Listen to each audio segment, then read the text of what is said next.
வணக்கம் friends, welcome to தக்ஷதாSamayal. இன்றைக்கி வீடியோவில் நம்ம என்ன ரெசிபி பார்க்க போகிறோம்? நாங்கள் பெப்பர் மினி இட்லி. வாங்க அது எப்படி செய்கிறதுன்னு வீடியோக்குள்ளே போய் பார்க்கலாம்.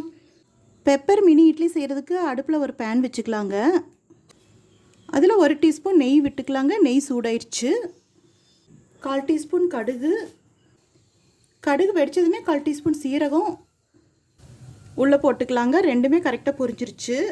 4 பல் பூண்டு பொடியாக கட் பண்ணியிருக்கங்க. ஒரு சின்ன சைஸ் பெரிய வெங்காயம் பொடியாக கட் பண்ணியிருக்கங்க. அது உள்ளே போட்டுக்கலாம். அடுப்பு சிம்மில் தாங்க இருக்குது. 5-6 கருவேப்பிலை நல்லா ஃப்ரை பண்ணிக்கலாங்க. பச்சை வாசனை போய் எண்ணெய் பிரிஞ்சு வரைக்கும் நம்ம நல்லா வதக்கிக்கலாங்க. பாருங்கள், நல்லா வதக்கியாச்சு. இந்த வரைக்கும் வதக்கினது போதுங்க. இப்போ 25 மினி இட்லி எடுத்துருக்கங்க. அது உள்ளே போட்டுக்கலாம். மினி இட்லியே இல்லாட்டி கூட பெரிய இட்லி கூட நம்ம கட் பண்ணிக்கலாங்க. அது நம்ம விருப்பம்தான். 1/4 டீஸ்பூன் உப்பு இப்படி தூவின மாதிரி போட்டுக்கலாங்க. 1/2 டீஸ்பூன் பெப்பர் தூவிக்கலாங்க.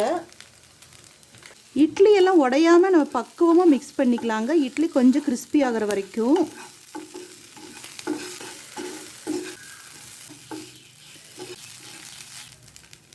இப்போ கடைசியாக மல்லித்தலை 5-6 போட்டு நல்லா பெரட்டி விட்டுக்கலாங்க.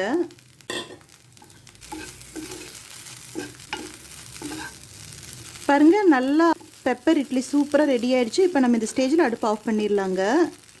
பாருங்கள், நிமிஷத்துலேயே ஈஸியாக நம்ம மினி பெப்பர் இட்லி ரெடி பண்ணிட்டேங்க. இது ஈவினிங் ஸ்நாக்ஸாக குழந்தைகளுக்கு கொடுக்கலாங்க. ரொம்பவே பிடிக்கும். நம்ம சேனல் பிடிச்சிருந்தா லைக் பண்ணுங்கள், கமெண்ட் பண்ணுங்கள், ஷேர் பண்ணுங்கள், சப்ஸ்கிரைப் பண்ணுங்கள். அப்படியே பக்கத்தில் இருக்கிற பெல் ஐக்கானையும் மறக்காமல் கிளிக் பண்ணுங்கள். தேங்க்யூ.